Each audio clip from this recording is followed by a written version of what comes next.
টানা তৃতীয় মেয়াদে ভারতের সরকার প্রধান হিসেবে নরেন্দ্র মোদীর শপথ গ্রহণ অনুষ্ঠানের সব আয়োজন গুছিয়ে আনা হয়েছে। রবিবারের এই অনুষ্ঠানে যোগ দিতে এরই মধ্যে দিল্লিতে পৌঁছেছেন বাংলাদেশের প্রধানমন্ত্রী শেখ হাসিনা। তিনি সহ অনুষ্ঠানে 7 বিদেশি নেতা যোগ দেবেন। আর সব মিলিয়ে এই শপথ অনুষ্ঠানে আমন্ত্রিত অতিথির সংখ্যা হবে 8000।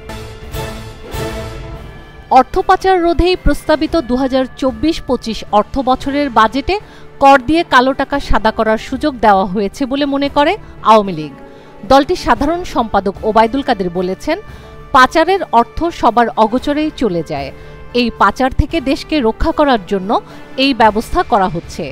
এর ফলে সেই অর্থ মূলধারায় ব্যাংকে ফিরে আসবে বলে আমরা মনে করছি। শনিবার এক সংবাদ সম্মেলনে এসব কথা বলেন তিনি। বাজেটে কালো টাকাকে সাদা করার প্রসঙ্গে আওয়ামী লীগের সাধারণ সম্পাদক ওবায়দুল কাদের ও সরকারকে উদ্দেশ্য করে শনিবার বিএনপির মহাসচিব মির্জা ফখরুল ইসলাম আলমগীর বলেছেন, আপনারা নিজেরাই তো এর সঙ্গে জড়িত। আপনারা এই বাজেটের মাধ্যমে রাঘব বোয়ালদের লুটে খাওয়ার ব্যবস্থা করেছেন। এই বাজেট ক্ষতি ছাড়া আর কিছুই নয়। দ্রব্যমূল্য এতটাই বেড়েছে যে এটা এখন আর সহনীয় পর্যায়ে নেই।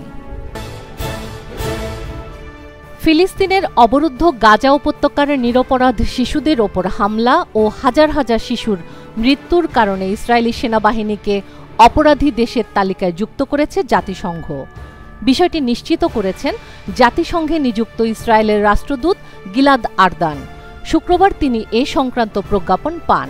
সিদ্ধান্তটি অত্যন্ত লজ্জাজনক ও জাতিসংঘের এমন কাজে তিনি অত্যন্ত ক্ষুব্ধ। মোস্তাফিজুর রহমান, রিশাদ হোসেনদের দুর্দান্ত বোলিংয়ের পর তাওহিদ হৃদয়ের ঝোড়ো ব্যাটিং, লিটন দাস খেলেছেন কার্যকর এক ইনিংস। টি-20 বিশ্বকাপে শ্রীলঙ্কার বিপক্ষে নিজেদের প্রথম ম্যাচে 2 উইকেটে জয় পেয়েছে বাংলাদেশ দল। আগে 124 রানে গুটিয়ে যায় শ্রীলঙ্কার ইনিংস। 125 রান তাড়া করতেই হাঁসফাঁস অবস্থা বাংলাদেশের ব্যাটারদের। শেষ দিকে বিপর্যয়ে সামলে দলে গুরুত্বপূর্ণ ভূমিকা রেখেছেন মাহমুদুল্লাহ রিয়াদ।